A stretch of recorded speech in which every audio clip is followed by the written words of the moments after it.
नमस्ते।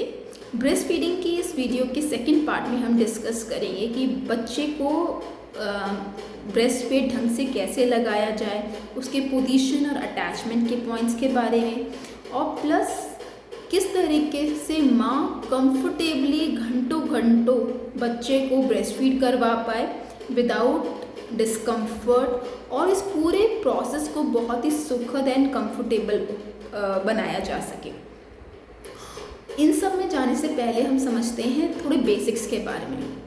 जैसे हम सभी ने जानवरों के बच्चों को देखा है, जो जानवर अपने बच्चों को दूध पिलाते हैं, जैसे कि गाय, भैंस, बकरी इत्यादि।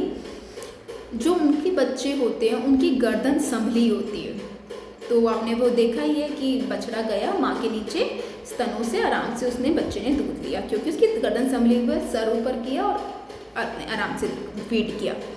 लेकिन एक इंसान का बच्चा ऐसा होता है जिसकी गर्दन संभली नहीं होती है, इसीलिए बच्चे को प्रॉपरली संभाल के एंड उसकी को पोजीशन पे लाना पड़ता है। और अगर ये प्रॉपर पोजीशन और अटैचमेंट के पॉइंट्स अगर मदर को या जो सपोर्टिंग स्टाफ है जो कि ब्रेस्ट फीडिंग में हेल्प करवा रहा है उनको नहीं पता है, तो ये प्रॉपरली बच्चा छाती पे नहीं लग पाता है।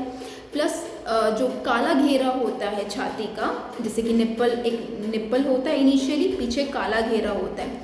तो जैसा कि आपने गाय भैंस में भी देखा होगा कि ऊपर से दबाते हैं तो अच्छे से दूध आता है, तो सिमिलरली माँ में भी जब एरियोला जो ब्लैक पार्ट होता है निप्पल के बियॉन्ड होता है, वो पार्ट जब बच्चे के मुंह में जाता है वहाँ पे होती हैं दूध की ग्रंथियाँ, ट्यूब्यूल्स होती हैं। जब वो बच्चे के मुंह में आता है और वहाँ पे स्टिमुलेशन होता है, तब लेट डाउन रिफ्लेक्स स्टिमुलेट होता है, जिसकी वजह से मिल्क बनता है एंड निकलने का प्रोसेस इजी एंड सरप्लस हो जाता है।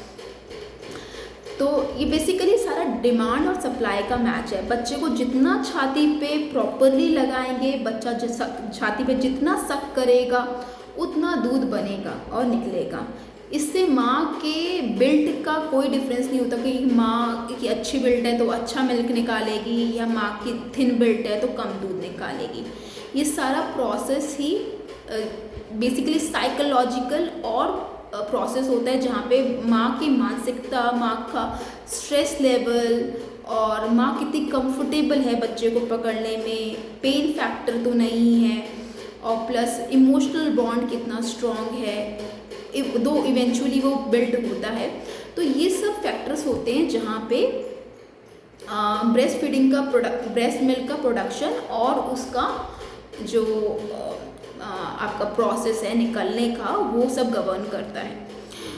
तो अब हम प्रोसेस पे जाते हैं कि कैसे बच्चे को पोजीशन और अटैचमेंट करते हैं। तो मान लीजिए कि ये बॉटल है, सॉरी